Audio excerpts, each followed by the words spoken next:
to welcome with us today Bishop Angaelos, General Bishop of the Coptic Orthodox Church of the United Kingdom. Thank you, Jennifer, and thank you to you all. Just an explanatory note at the beginning. The term Coptic Orthodox tends to confuse people. Coptic is just a word for Egyptian, so Coptic Orthodox is to say Egyptian Orthodox, as you would say Greek or Russian Orthodox. And the reason I point that out is that I had quite an interesting engagement once, where every time I have to explain who I am, I have to go through that procedure. One day I was traveling to one of our parishes in Wales by car, so I stopped off at a service station to refuel, and I saw a scruffily dressed gentleman with a rucksack and a sign. And he said, "Good morning, Padre." And I said, "Good morning." He said, "Oh, so what church are you from?" And I thought, you know what, I really don't have time for Coptic, Greek, Russian, all of that. So I said, "I'm Egyptian Orthodox." I said, "Oh, so you're Coptic." So since then, I've tried not to take shortcuts. I'm very thankful to Coptic Orphans and to the Diaspora Research Program here for this study. It's a wonderful piece of work, and I was very interested in reading it and going through it and everything that it represents. Let me give you a little indication of these 2 weeks in my life, and bear with me. I started about 10 days ago with a 36-hour trip to Cairo, in which I had some church business, where I went and I saw His Holiness and then went back to London.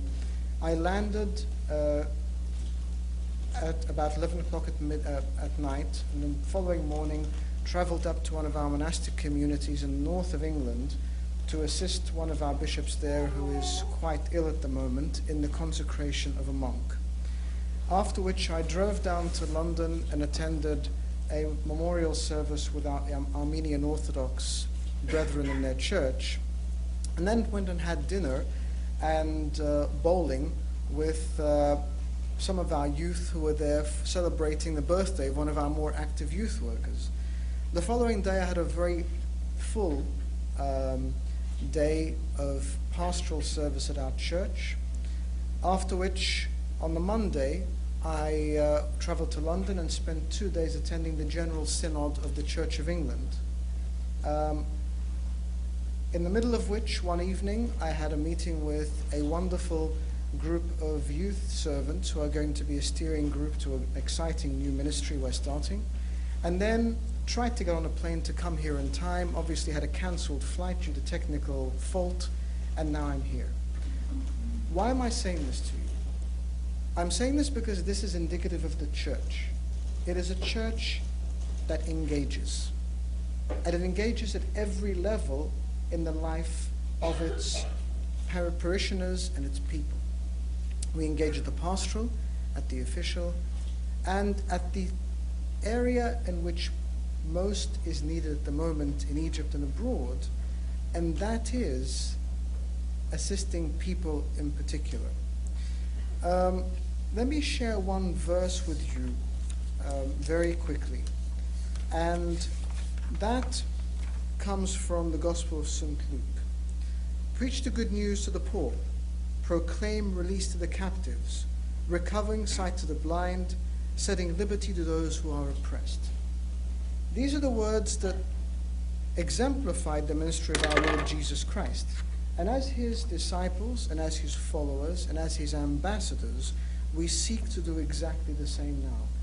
It may be of surprise to you to know that as early as 1962, the Coptic Orthodox Church started to engage with social development programs with the establishment of the Bishopric for Social Services in Egypt. And that bishopric has existed and continued to exist until today. So we believe that the service of those who are in need is essential. And that hasn't stopped with people leaving Egypt and coming to the United States and to various other countries around the world. Now, at this stage, I want to make a clarification, and I don't mean to be critical, but we don't tend to use the word diaspora with our church communities, and I'll explain why. Within the context of understanding, obviously it may be very specialized in terms of your academic research, but in terms of wider understanding, a diaspora is that which has been dispersed from the country of origin and exists primarily and within a majority outside of its native country. In that context, we are not a diaspora because 90% of Coptic Christians still live in Egypt. They have a claim to the land, and they believe that this is their country.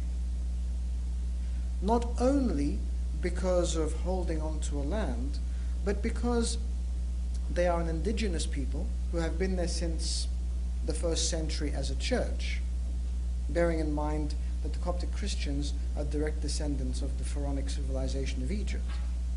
But also because there is a scriptural reality to the presence of the Christians there. This was a country that was historically and scripturally visited by the Holy Family.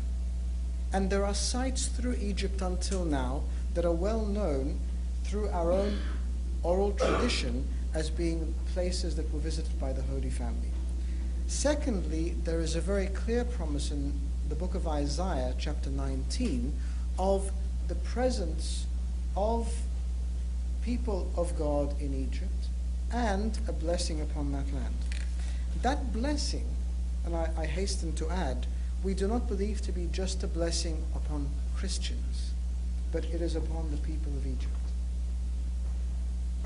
There, in this report, is very clear that there is a feeling of Coptic Christians outside of Egypt that they want to assist their fellow Christians in Egypt.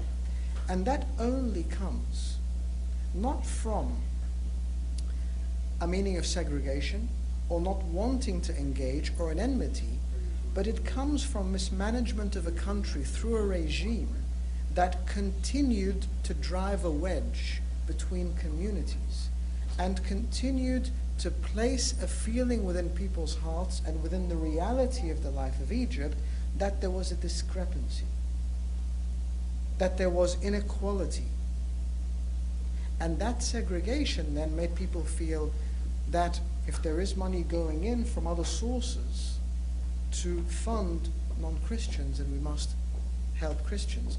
But I assure you that if what we see happening in Egypt comes to fruition, and there are many of us who still have our doubts until now what's actually happening, but if we are going to be hopeful and look towards a more democratic and equal state, then I assure you that this feeling will change, and people will contribute to Egypt because they care about Egypt, because then they will be assured that their brethren are served by a nation state that they can continue to call home as equal partners and as equal citizens.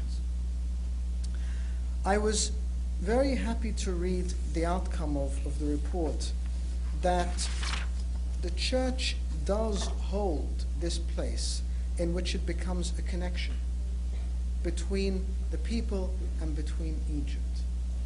And that is because there is no distinction between the church outside of Egypt and the church in Egypt.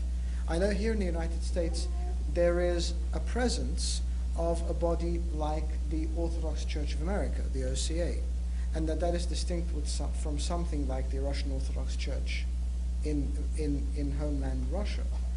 In the Coptic Orthodox Church, we don't have this distinction. The church is the church.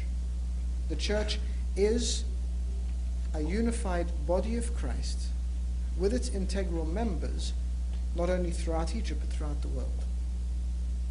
And so in this, there is, hopefully, through our ministry and through the hearts of our people, not going to be that distinction, not going to be that segregation.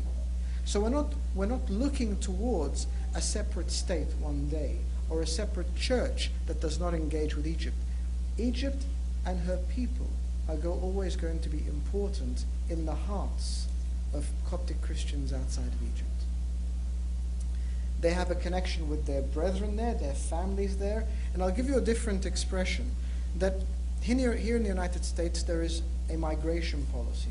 So people can come to the United States or go to Canada or go to Australia, and then invite members of their extended family. In the United Kingdom, we have a very different experience, and that is there are no extended families. By and large, the majority of Copts in the United Kingdom are professionals, mainly medics, who have traveled to do membership in the Royal Colleges of Medicine and have been offered work in the state. They are nuclear families with their extended families still in Egypt. So that connection will continue to be there. And so the continued work between bodies like Coptic Orphans, that are bodies trying to do very significant work in Egypt, and the Coptic Orthodox Church, both outside of Egypt as a facilitator and inside Egypt as a recipient and as a partner, is going to continue. And actually what we have seen in the past few years is that it's increasing. There is a greater intention now and a greater preparedness for the church, whether it's parishes or organizations, to work in partnership with bodies like Coptic Orphans. For instance, we have established something in England called the St. George Benevolent Fund that works specifically for humanitarian purposes in Egypt. And we have, on occasions, partnered as St. George Benevolent Fund with Coptic Orphans and with other bodies in Egypt to provide for those who are most in need. So what this report shows us is there is still a heart for the needy of Egypt. And what this shows us is there is an intention for ministry to these people. The way that comes about is through people who have a heart for those who are in need. Whether it comes through non-church organizations that have an affiliation to Coptic Christianity, whether it comes through the church, whether it comes through generic benevolent organizations, what is obvious is that as we continue during this uncertain time of Egypt, and as it becomes more certain, is that there is going to be more collaboration. Because there need to be clearer avenues of work. And so research, such as has been done, will make it more clear to us how we can continue to do this work and which avenues we most enthusiastically pursue to ensure that it is not just figures that are amongst us, but it is the lives of people that are being touched and the needs of people that are being met. Thanks you once again, and I pray that this work continues and has great success, not only for our own unity here, but for the lives of those that it touches in Egypt. God bless you.